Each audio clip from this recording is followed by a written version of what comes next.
Who was Ireland's greatest king? Was it an Irish chief who defeated the Vikings time and time again? Was it a man who conquered all the other kingdoms and had them swear loyalty to him?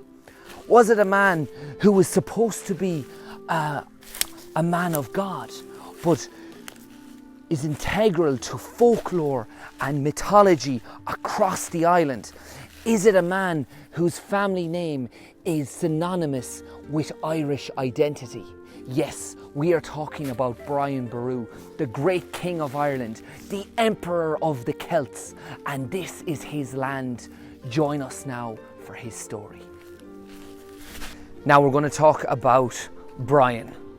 Brian never should have been king. He was the youngest in his family. He had 11 older brothers. He was destined to be a pious man. He spent his time in monasteries when he was a child, being educated, learning Latin and learning the history of this great island of ours.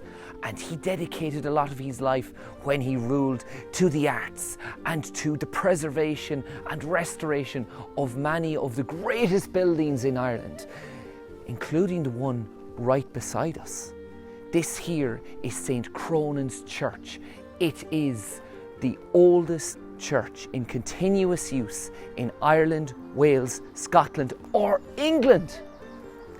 And this doorway here, even 1,000 years ago, this stood here. So Brian himself came through this door when he came to Tuamgraney for Mass, which he was said to have done on a regular basis. How blessed are we in Ireland? When you come to Ireland, you can walk in the footsteps of kings and emperors and our ancestors from hundreds and thousands of years ago. We are here with the history alive. What are you waiting for? Let's go.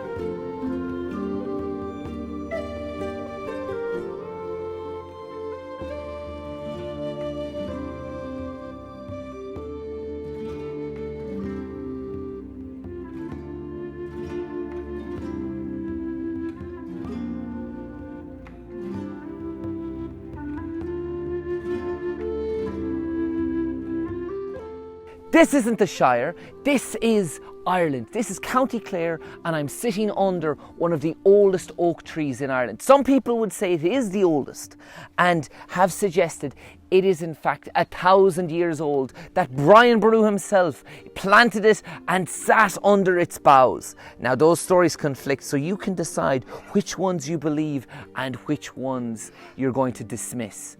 And this is the last remnant of a great forest that stretched all across East Clare and into large sections of County Galway.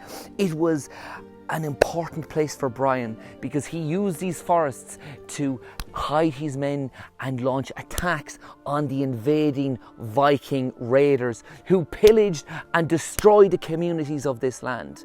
He used this forest, he used the land because the people and the land were interconnected. They were able to survive all sorts of dangers that came here.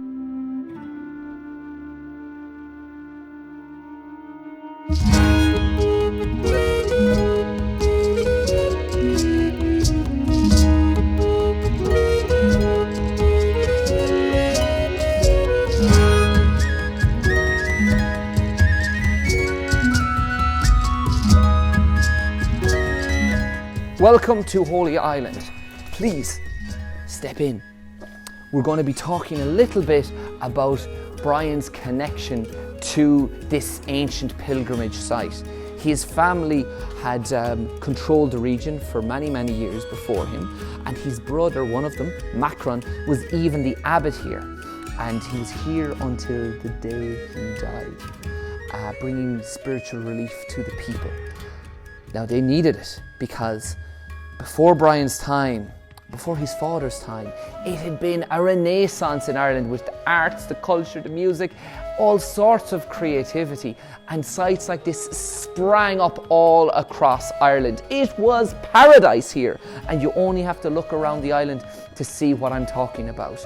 And when the Vikings arrived, coming up the River Shannon here, they laid waste to many sites, so they needed defence. And who better to deliver that than the great King Brian Boru? And it has been preserved to this very day. We are so fortunate to be able to stand in such hallowed ground.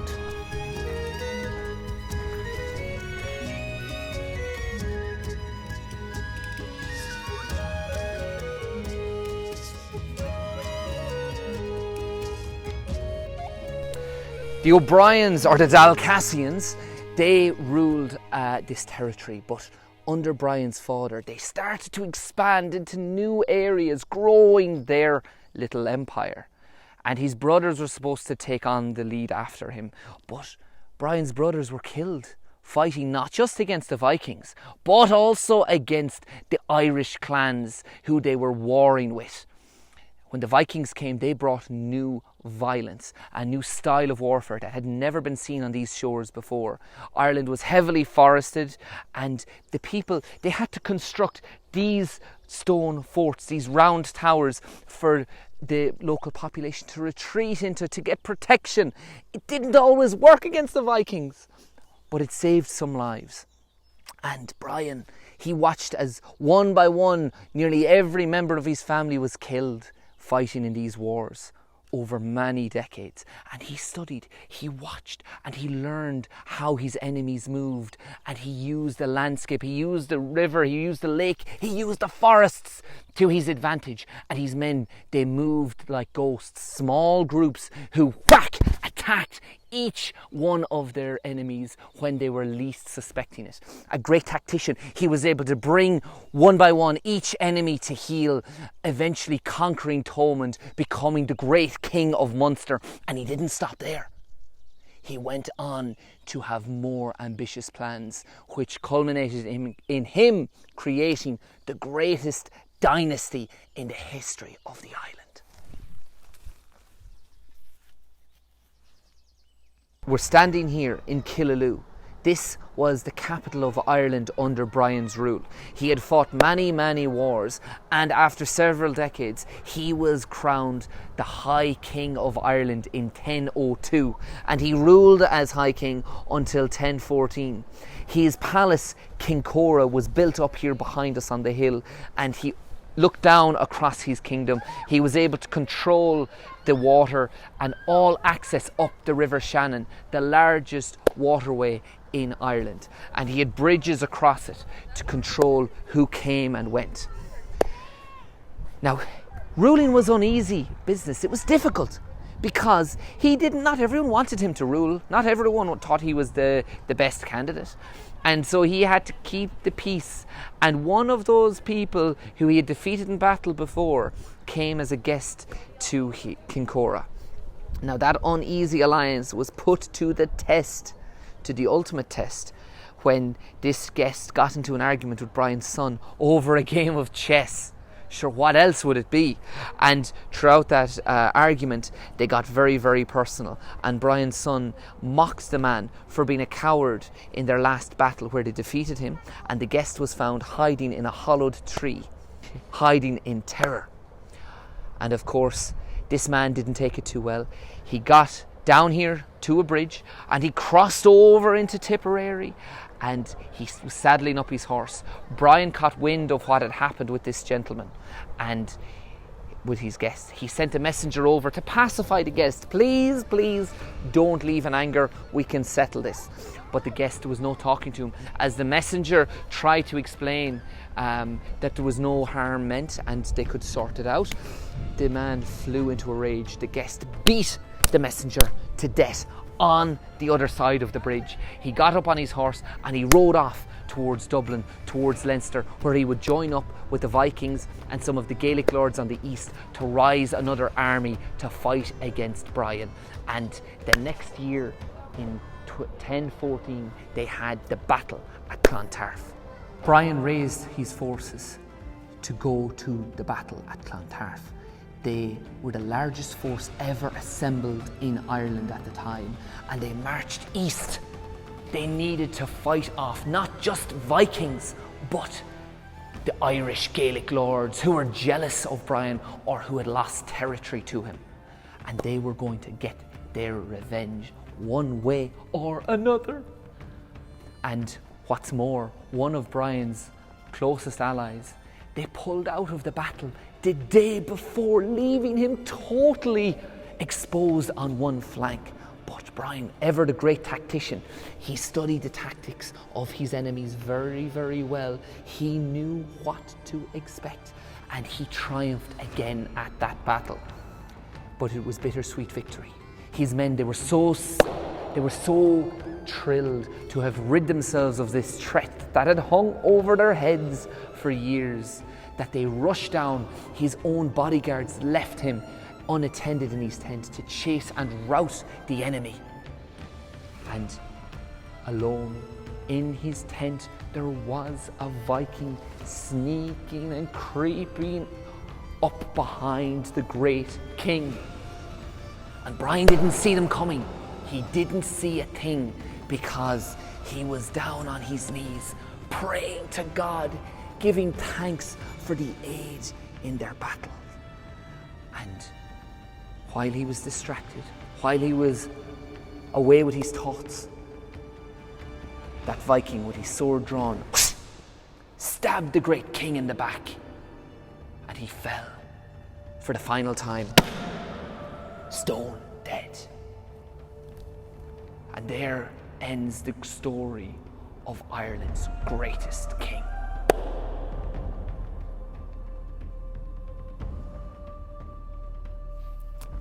I am standing in a church that was actually taken from an island on Lough Derg and placed here in the late 1920s when they built Ardnacrusha and the water raised in the lake. So to save it, they moved it here. It is on the top of Killaloe town, and this marks where we believe Brian's banqueting halls were. And this being a 9th century church, Brian himself most likely took time to go out and visit it. Now the question remains, where is Brian buried? Many would have you believe that his body was brought up, waked in Swords town in Dublin, and brought to Armagh. But a lot of people local will argue that he is buried on one of the 374 islands down here in Lough Derg, or that he is buried here on the top of the town, or down in his fort overlooking the water. The truth we will have to investigate in another video, but I encourage all of you to let me know your theories and share your stories about Brian. And please, please, if you enjoyed what we do, subscribe, like it, comment, tell people about what we are doing so that we can bring this story to more people. We're only starting. I am here on Brian Boru's bridge. This is the newest bridge across the Shannon, and it is going to be opening in a couple of days. This is a very, very significant moment because it is going to open up all sorts of new opportunities where we've been struggling with congestion on our old bridges. We're going to be able to preserve them and let people come through with modern comforts to access the East Clare Way and find all sorts of beautiful hidden gems like the ones we've been showing you on this video. And who better to name the bridge after than the great man Brian himself.